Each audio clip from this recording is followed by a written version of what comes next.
What I'd like to do, Solange, is first tell us, we keep getting emails about Docta. Obviously, it's a new name, it's a new word, we don't know what it means, we don't know where it came from. You have a very beautiful chance to tell us more about Docta. Sure.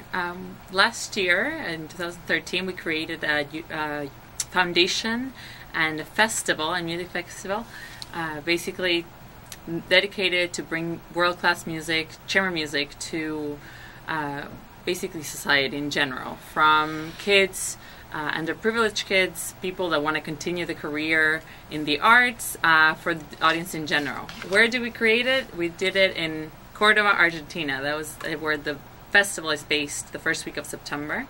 And why New Docta? Why did we call it the New Docta International Music Festival?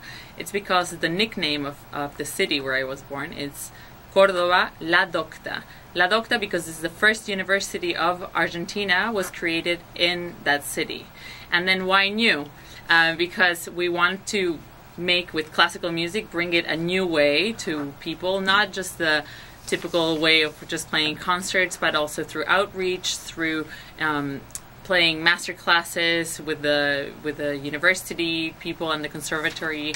And basically the way that we do the concerts, we interact with musicians from Cordoba or from Argentina and eventually from South America, connecting them to the US. That's the end point. We want to find talent down there that basically enable them, like it was for us on our own, we did it with our parents, enable them the possibility to come and study or pursue their dream as well. And through us, we find those people and then talk to universities and festivals here where they already have the funds, they just need to find the talent. So, Solange, you have 3 musicians in the New Docta. Tell us who they are and something about them. Sure.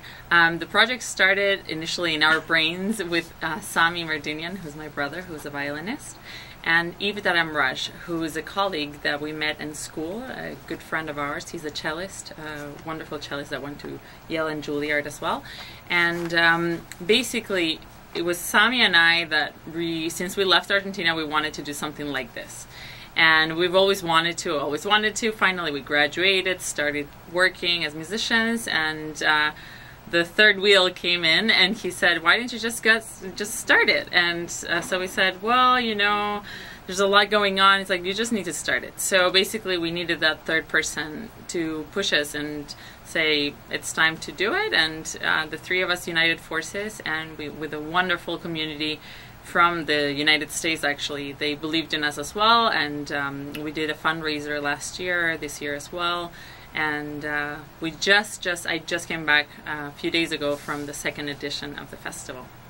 Honestly, you know, I am in touch with what happens in the community. I know most of the people, most of the groups, and when I first read New Docta, I thought there was a misspelling.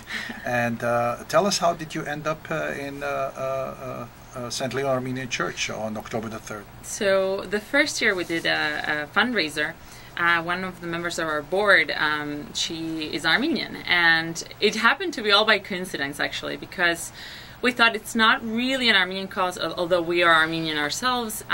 We want to make it more of a world thing. We don't want it to just be focused on Armenian, although, you know, that the end point it will be also to that, that we're representing the Armenian community by being Armenian. So we thought, you know, just integrate everybody possible. And by chance, we were in a restaurant, my brother and Eve, they were talking, and these ladies came about, and then they were asked to go and play in a birthday party by surprise, and it ended up there was an Armenian lady's birthday. And she was just super surprised about this whole thing, and she's like, "Oh, I want to help in some way or another." And then from there we created the first fundraiser in New York in last year. So from there we created a board, and it happened to be that few Armenian people were involved in it. And from there, one of the items that we auctioned off was a house concert. And this house concert was very generously bought by a Armenian lady, and we had a concert at her place, and I guess a lot of Armenian friends came as well, and that's where the men of the St. Leon Church, they were interested in creating the concert and helping us out that way as well as they wanted to hear more music. So more than happy for us to be there to share and to keep doing what we love with the Armenian community and outside of it too. Is this your premiere performance in the area? From New Docta, yeah, other than the two fundraisers that we haven't had concerts in New York as part of New Docta. So this will be the first concert of New Docta in the US, actually. What can people expect? This will be just a fun program. It's going to be about 45 minutes long to an hour. There's a reception before and after, so at 7 o'clock is the reception. Then we'll have an 8 o'clock sharp concert. And then at 9 o'clock, meet the artist reception again. Basically a little bit of everything. There's going to be some Mozart, some Brahms. Then there's going to be some tango music. There's going to be some Armenian music as well. So it's going to be a little melange of material. Actually, an interesting fact in Argentina that we did, since we collaborate with local musicians, this year we chose a children's choir to be part of the final concert, which is our gala. And one of the songs, among others, which we had done an Argentinian song, and we did Hoy Nazan, so I taught the choir. If I have the recording, I promise I will bring it here. We'd love to have it. It's in the making right now, but it was about 130 kids from the age of...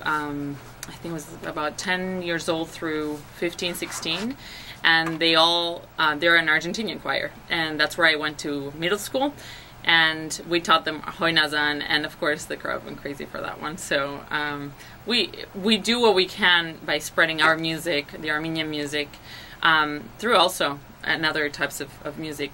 We really, really love what we do, and like many people, professionals in their own area, you do what you can and the best you can, and then of course it goes back to who you are, which is you're Armenian, and it will, hopefully the pride will be there once we reach the peak.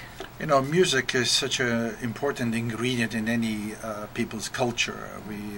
Anytime we have a decent function, we turn to musicians, and you're really a very rare specimen, and it's very difficult to get good quality artists.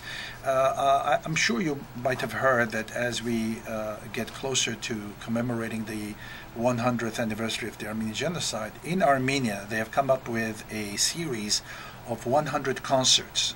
I don't know if you heard. I wasn't aware. That's wonderful. There is a program. They will be presenting 100 concerts, and I was reading some of the names. I was looking for New Docta or Solange Merdinian or something. I know your brother has been in Armenia because I was in Armenia sometime when he was also there.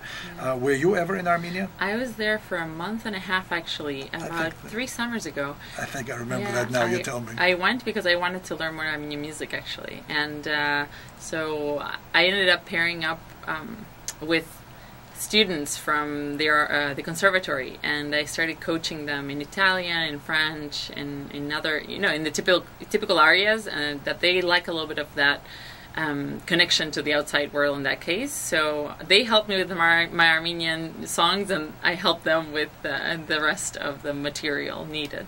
Who is Solange Merdinian? Who is Solange Merdinian? I'm just a person that loves music. I'm from Argentina. I came here following my passion, which is music and singing. And throughout school, high school, and then going to college and my master's, which I did all in classical music, then I started doing this tour of contemporary music, which it was a little bit of the taste of what the life is like after the performances and after school, what the real life is like. And as a musician, you start freelancing, you start teaching. I just came back from doing master classes at a university down in somewhere else in South America. And you start finding the different things that you're passionate about that change throughout your life. At the beginning, it was only opera. I thought it was classical music, and that's it. Now I find that I'm taking much more interest in so many other different types of styles, and I got to do a little bit of tango, a little bit of folk music, and you just find your voice. You just start finding your own voice and what you're here for. And I found that teaching actually also is something that I enjoy a lot, more in a masterclass scenario than in a classroom, but seeing the changes or the little things that you can maybe mentor someone with. It's really inspiring for oneself, because you start listening to things that you should be doing, and then you start teaching yourself while you're speaking it. So yeah, that's me for now. I'm sure in a couple months or maybe a few years I'll be someone a little bit different than what I'm today, but yeah, I'm Armenian above all. You left out church music. Yes. You are very involved in the church hymns, especially at the diocese. I don't know, maybe other places too. Mm-hmm. What is your take of Armenian church music, liturgical music? It's one of the reasons why I go to the cathedral. It's such a beautiful badarak. It's such beautiful mass that you just don't find somewhere else. People that go, I'm lucky that I'm in the cathedral, because the singers there are wonderful, and when we all join forces and create something that it's what the composer wanted to, or he was imagining maybe, when he was doing that, obviously he was inspired by some force. It could be God, obviously, in this case, because it's sacred music, but just to be so close. Our Armenian culture is so based on, our religion, our culture, everything is connected. Our language, I feel like much more than other cultures in general. Our musicians were priests, and how we do a badarak, our great Gomidas, what was he? He was a composer, but he was also a singer, but he was also a priest, and all these things together. So how could it not be that we Armenians love, we have as a guidance not only God, but we also have music that is connected to God and connected to literature, and that makes us different. I really think that that's what makes us a little different than the rest. It's just the well-roundedness of culture that we bring, because it's part of our ancestors. That's what we should be always proud of and carry on. You talk so easily about anything I've been asking. What are your thoughts about the Centennial? The Centennial. Well, sometimes every year, we do the commemoration, and maybe it's just because I'm younger, or maybe I don't know what it is, but every time we do it, I hear people talking about the same thing. And of course it's important. We all come from the same people. We all ended up in the diaspora because of it, because of the genocide. But I feel like so many times we can't dwell on that only. We want to be recognized, and that is our aim, but having people like great scientifics or great musicians like Charles Aznavour, or famous people, or those are the people that are going to be heard the most. I feel that if you do the best you can at your field and be successful as much as you can, then people will pay attention to you more. We've always been aiming for, we want to be recognized, and of course we do. That's, the suffering from our history comes from that. But I feel like we should also try to focus on what are we good at, why are we here, like on Earth for, and try our best to be the best we can be, and then from there I feel like we'll make a difference in people listening to what we have to say and why we want to be recognized. I enjoyed listening to your comments, Solange. In wrapping up, is there anything you would like to stress or bring up? Sure. You can, I want to invite you all to come to the concert, actually, if you would like to come. We would love to see you there, and it's going to be at St. Leon's.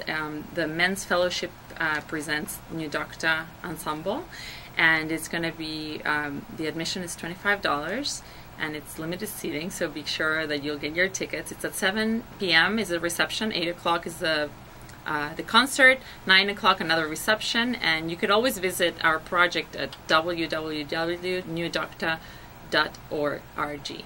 So, Solange, thank you very much. Thank you so much for having me here.